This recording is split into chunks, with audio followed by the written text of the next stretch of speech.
We made some changes to it. We finished the car last year, but we've made some changes to it. We sent it out to a body shop to have the work done on it. It wasn't done to my liking. There were a lot of things I didn't like on the car.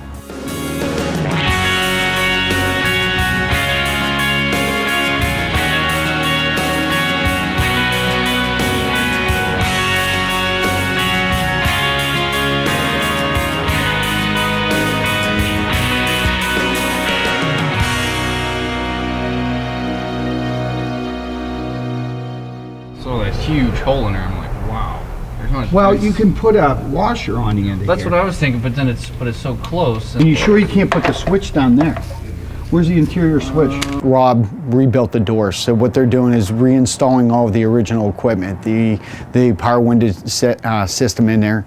I didn't like the location of where the wiring harness ran from the body into the door itself, so they're taking now and just redoing that to put some sliders in there so that the wiring will be encompassed in, some kind of a sleeve so that it's not exposed when you open the door.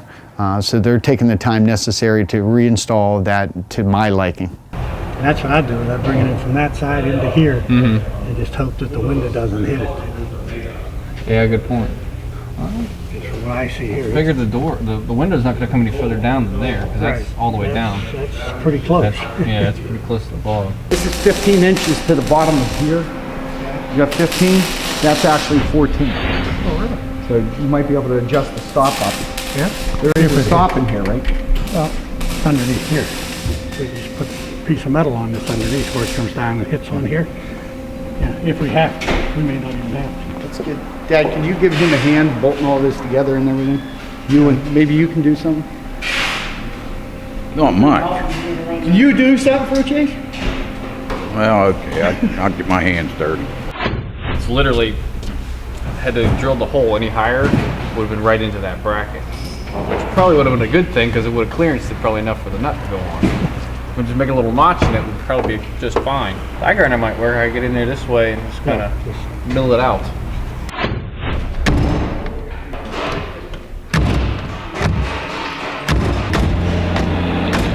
Okay, I think the cable's hanging up.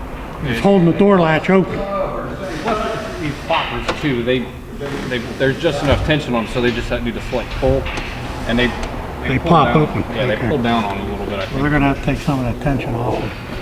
It's been off and on, like I said. I think it's just the cable and the electric solenoid's pulling down on it a little bit. All right, if it's not hitting, and it's not causing the door to push this way, then that part of it's okay.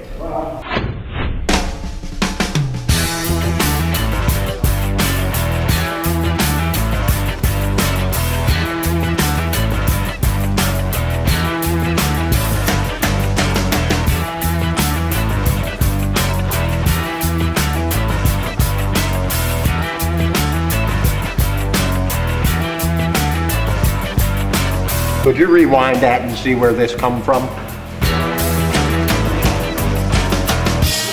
Is it too deep in there? Yeah, I just shaved a bunch off it. We had plenty to go through. These are way too long. But Rob relocated these bear claw latches. These, I turned it down to open it, and it's stuck. Because it's connected to that cable. They both, this one and this one both move off of that, both connect to the bear claw. These ain't electric outside doorknobs, are they? Yeah, they are.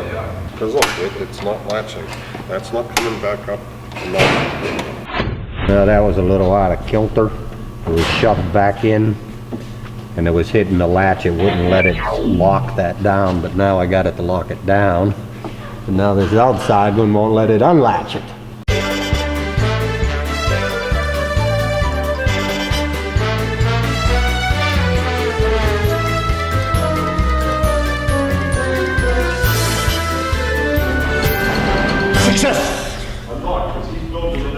Oh, my back.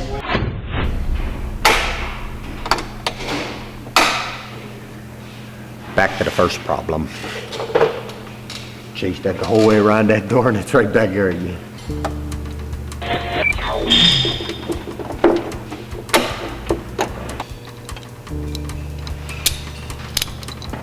Works good there. Just don't work good in there. What's the problem?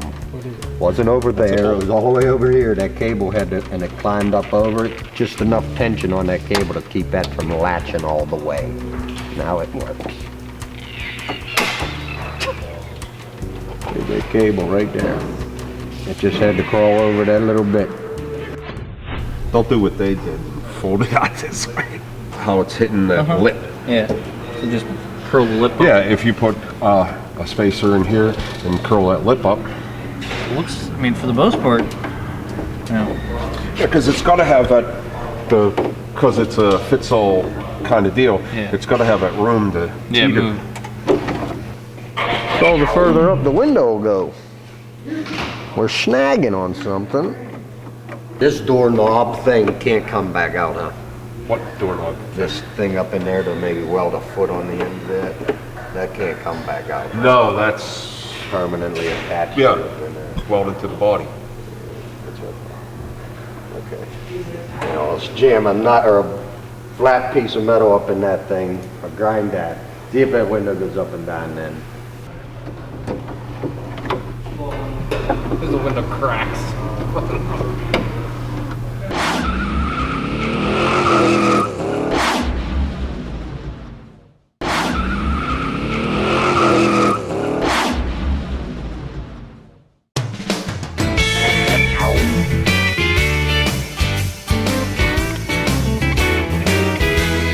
It's a 1941 Ford. Came out of upstate New York in a field. Spent, I don't know how many years there. It was a 41 Ford Woody. And it was converted back in those days. They built a wooden cab behind the front seat so that the rest of it became a pickup truck. And that's kind of where it spent its life, I guess. And anyways, we sent a guy up this past weekend to pick it up and bring it back here and see what we can save off. We're taking the inner fender pans out of it. Fenders are shot, grill's shot, so we're just kind of getting rid of the rest of it. Again, parts, you know, this basically gonna go in stock. I needed some chrome strips for that 41 convertible, the gray one we're building. I had all the front fender moldings except one front piece, and this just happened to have it on it, believe it or not. Not too bad for condition. I think they believe they polished it already once. Got a little nick here and there, but definitely worthy of a nice little restoration. So we use that on there. We'll use the dash, we'll use the bumper, you know, brackets. Basically, I'll get this body and stuff off of here and we'll have a rolling chassis, which still has the engine, transmission, rear end in it. How good anything is, I don't know until I get to that part of it.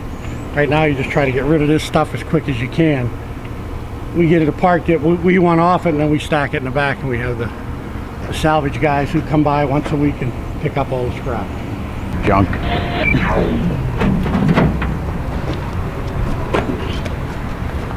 Salvageable parts. There are things that are being made today.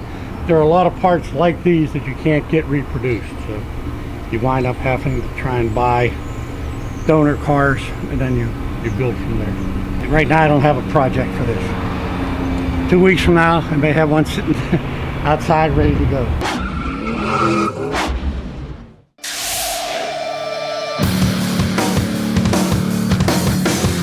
I'm gonna fall on my ass here anytime soon. Now I finally got something I can weld this back onto.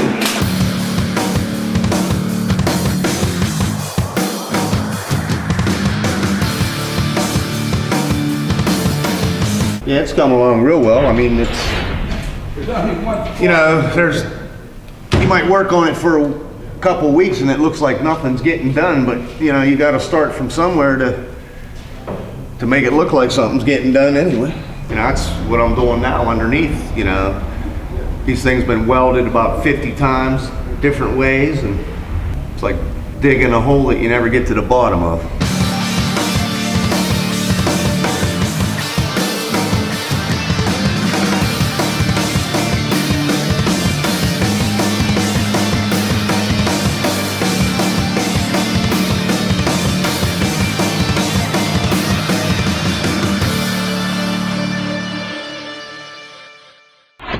Actually, my cousin got me into it. He used to buy some cars and fix it up. My uncle actually did a little body work whenever he was growing up. So what happened is we used to go up there, I used to go up there on the weekends and stuff and help him, you know, patch up his cars and different things, and I kind of liked it, you know, kind of got pretty good at it. And I just decided that, you know, playing with cars was the thing to do. I decided, you know, I could have got a job on a railroad working with my dad, and I couldn't see myself down there stumbling over railroad tracks, you know, and he kind of pushed me into this, told me that, you know, I was pretty talented, that, you know, I would just run with it and see how far I can go. A lot of it I learned on my own, and a lot of it I picked up over the years working with a lot of old timers, guys that were a lot older than me. And when I actually started into the body shops, this is the kind of stuff that I was working on. You know, when you're messing around with this old you only need 4 or 5 wires to make it run. This new you need, you know, you gotta be a NASA space mechanic to figure that crap out. You never know what you're gonna find or what you gotta fix. You know, here's a perfect example. This guy here thought this was a cream puff. It will be when I'm done with it. Now that's what I'm into. The 4 wires hit the key and light the tires up, man. I'm a muscle car man, you know. I like the horsepower. I like to go fast. I like the way they look, you know. The hot rods are cool, but they're not fast enough for me.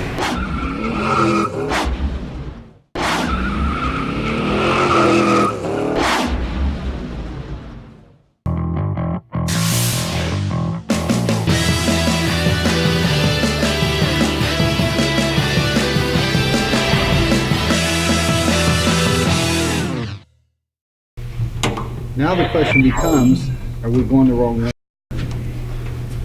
Should we reverse that?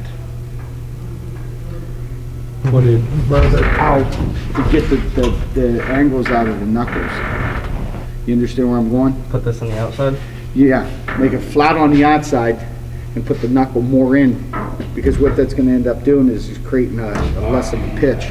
We're going to install the that steer clear system that we used in the 32 Dearborn Deuce that we did on last season's episodes. This is a real neat product because of the fact that it'll get the column up off the floor, so that this gentleman owns his car is a very large man, height-wise, and as far as his legs and all that, there's not much room down in here. So what we're trying to do is eliminate a column to go through the floor, and hopefully what we can do is give him some more room where his feet go.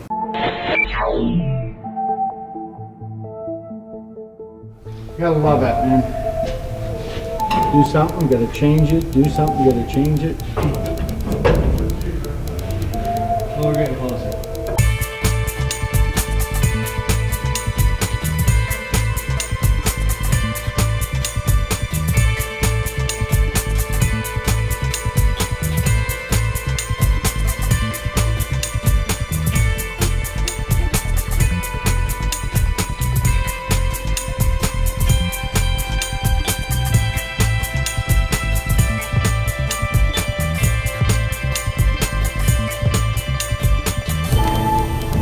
Ooh, that's pretty. Like it? You better like it. Like I said, we'll just have a boot that comes down here. You know what I mean? It attaches here and comes down. Now you're gonna have to make that bracketry that's gonna come across here. And you just gotta be careful where that air unit is. Do you have the air unit? Yes. So Why don't box you- on the floor. Grab me that air unit right there, Rob. It's hard to figure that out.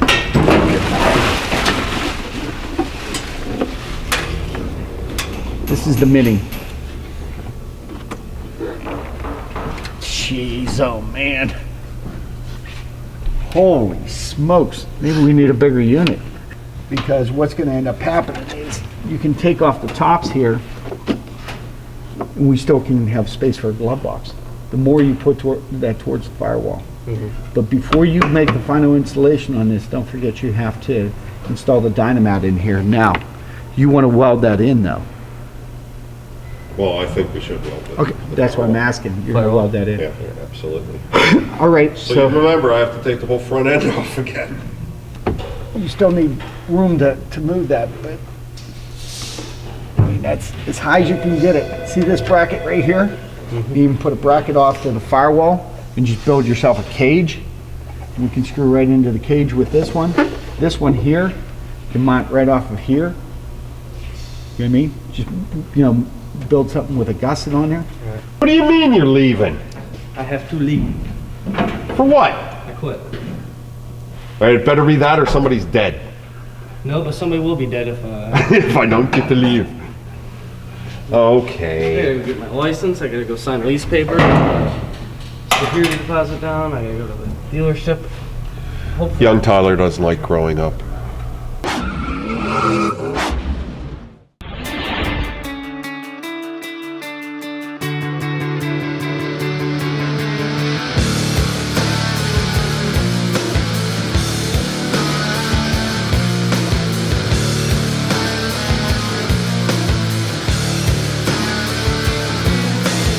How does it steer and ride? Your foot, you got to get that, the way he did the column and everything. Yeah. They say the column just got the pedal, there's not enough pedal there. Not enough brake pedal? Yeah, not enough brake pedal to grab onto your toes. But then again, that's it's with right the under- seat. And that's why I'm wondering how far we can move these seats back. I mean, to drive this car, you really should be back. Yeah. And I don't think that we're back far enough. So we're probably going to have to remount that or make further adjustment on that seat itself. I mean, there's nothing more that you can do with it. And then you got that other, First and second, and never goes but you into got third. this, and you just got to push that column all the way through. I know you built this and everything, but I'll promise you one thing, you'll never drive this car. That thing is mean. What do you mean? Oh my God! It just smokes them. I mean, you touch the gas, it breaks the tires loose in the back. And I know what the hell you'll do to it. That ain't happening anytime soon. I promise you, old buddy. My boss, I was looking out for my safety. Your driving record. The way it sounds like a vacuum leak. Well, if you can get it on the rack, then we can look and see what it's got for plugs on the side of the transmission.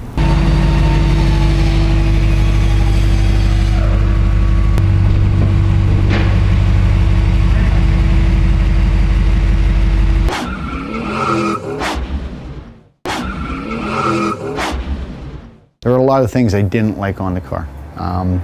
Not that we did them wrong per se, but they're the sins that we're living with from, again, this body was chopped and done prior to it coming to us. We sent it out to a body shop to have the work done on it. It wasn't done to my liking.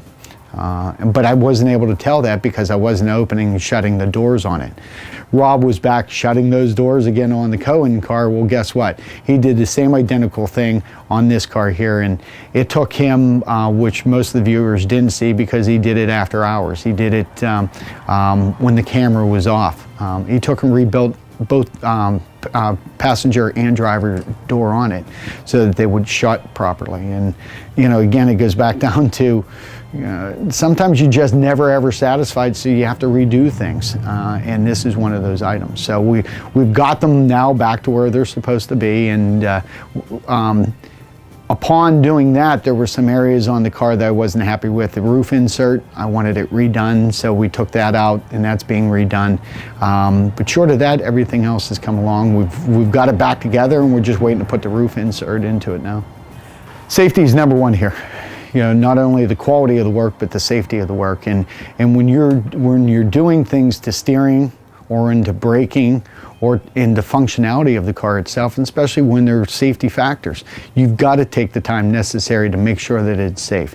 And yes, there is a quality or a standard of quality that we will not sacrifice for the build itself. So we want to make sure that everything that's done is done right, not for just today, not for tomorrow, but will last with the life of the car. The ingenuity and inspiration for all of this does come from me. The question is, where do I come up with this? Well, you ever lay in bed at night and then just jump out of your sleep with this idea and you have to run down to a table and write it down? And that's really what happens with me. I go to bed and probably anticipating 8 hours of sleep and probably only get 4 because the other 4 are spent restlessly rolling around trying to determine exactly what I want to do on one vehicle, or you come up with an idea and all of a sudden you wrestle with it for an hour and say, will that work or won't that work? So inspirations and ideas come from lack of sleep. Lack of sleep stems from, all the ideas that you come up and think about. So, like I said, there's no right or wrong way to do customization on a car. Yes, there's right and wrong ways how it'll end up, but the thought processes that go into ideas that you want to put into a car, there is no right and wrong. It's just the final implementation. Coming up with an idea is very simple. Implementing it is the difficult part. As I said last week, continue to stay tuned because it's going to get exciting. See, if you'd have been here a minute ago, you'd almost seen my thumb cut off. Then you want to see you moving fast. See me heading out that damn door. Boy, that hurt like hell, too. Do it again. No way. That really hurt.